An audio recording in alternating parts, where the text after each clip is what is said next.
All right, good evening, everyone. I'm Mark Pilipchek. I'm Brendan. I'm Michael Sparks. I'm Walter. I'm Ben. And tonight we're going to be pitching a triple leveraged ETF that tracks treasury bonds. So the first thing that you need to know is kind of how a bond is priced. There's a few components to it. There's the duration of the bond, there's the coupon payments on the bond, there's the interest rate that the bond is stated at, and there's the market rate of interest. So if the bond is issued typically at 1,000 to yield 3%, and the market is only yielding 1.9, you're going to pay a premium on that bond, and that's the premise for this. So the first thing you have to think about is that the bond price has an inverse relationship to the interest rates. So when the interest rates go down, the price on the bond is actually going to go up. Because if the market is going to pay you less and you have a bond that'll pay more, someone's going to pay a premium. The same is true when the interest rates go up. The value of the bond is going to go down. So now Brendan's going to start with the macroeconomic analysis. So as Mark was saying, this pitch is basically centered on an ETF that correlates with the interest rate. So since the summer, the interest rate's been cut a couple times. So now we need to know understand why they're being cut. So we're in a mid to late cycle of the U.S. economy right now. So what the Fed's been doing is cutting the rates in order to stimulate this economic growth.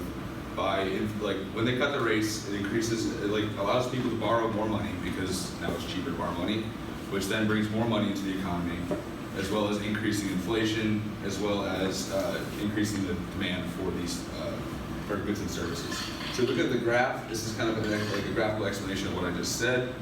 As you can see, the interest rates have dropped, and there's been a movement along this demand curve, which shows the quantity of investment or the amount of money in the economy has actually been increasing because of the decreasing interest rates.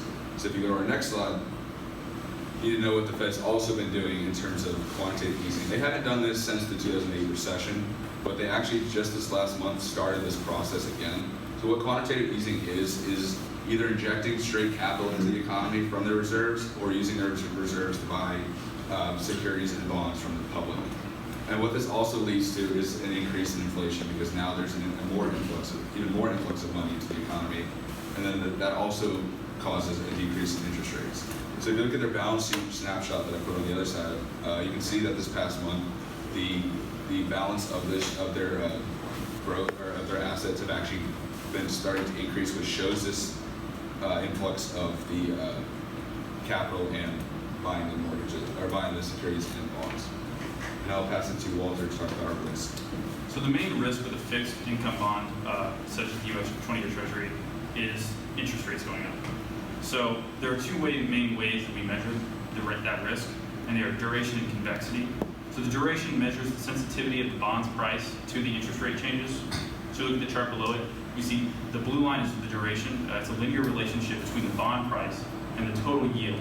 But the total yield is going to fluctuate based on the interest rate. So you can really think of it as the interest rates. And as Mark talked about, when the interest rates go down, the bond price is going to go up. But when the interest rates go up, the bond price will fall. But the green line is the actual price of the bond. And as you can see, it's not like the duration. It's not linear, it's curved. So the convexity measures the curvature of that relationship between the bond prices and the duration, depending on the interest, as the interest rate changes. And all bonds have different convexities. So for example, we're using the 20-year bond because the 10-year bond would have less convexity and not enough risk with the convexity to justify, not enough reward to justify the risk. And the 30-year bond would have too much risk to justify the reward. So the other risks we have with the fixed income bond are defaulting and liquidity, getting out of it, but both of these are really not considered risks with U.S. Treasury bonds. They never default basically, and they're frequently traded. Finally, we're buying at 3x leverage, which means for every bond that the company has money for, they're borrowing enough for 2 more and buying 3, so that's going to amplify the risk and reward. So when it comes to valuation, the first thing I had to do was find out the expected price change for our triple leveraged ETF. So we did this by looking at the interest rate probability changes for the next 8 Fed meetings. So the third column shows the probability of an interest rate cut for each of those meetings, so for the number of cuts.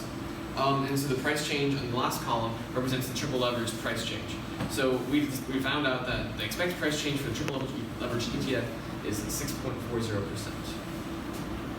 Okay, the next thing that we did is The probability of a rate cut is constantly changing, and you can find the probability by looking at the forward interest rate swap contracts and what they're going for.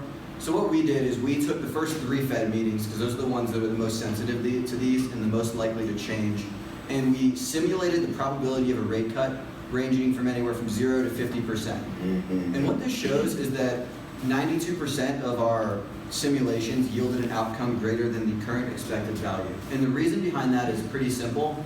The probability of a rate cut is very low right now. If anything were to happen to increase it, our returns would go up quite significantly.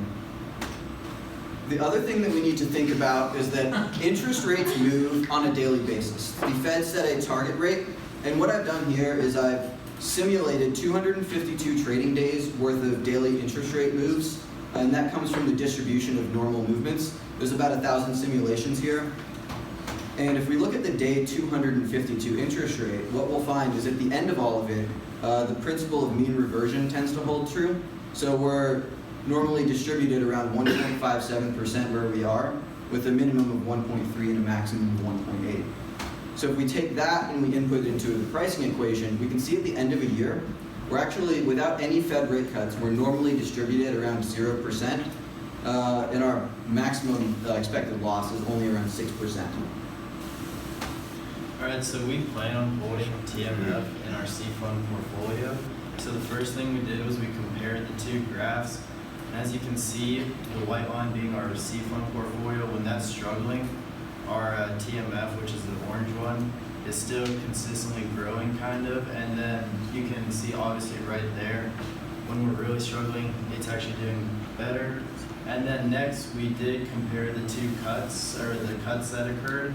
So there were 3 cuts since July, and each time there has been a cut, our TMF has increased while our CEE Fund portfolio has gone down. So basically what this would do is hedge risk and alleviate any losses we have in the future. All right, so after all this, we're recommending a $5,000 position in the CEE Fund portfolio in this. Any questions?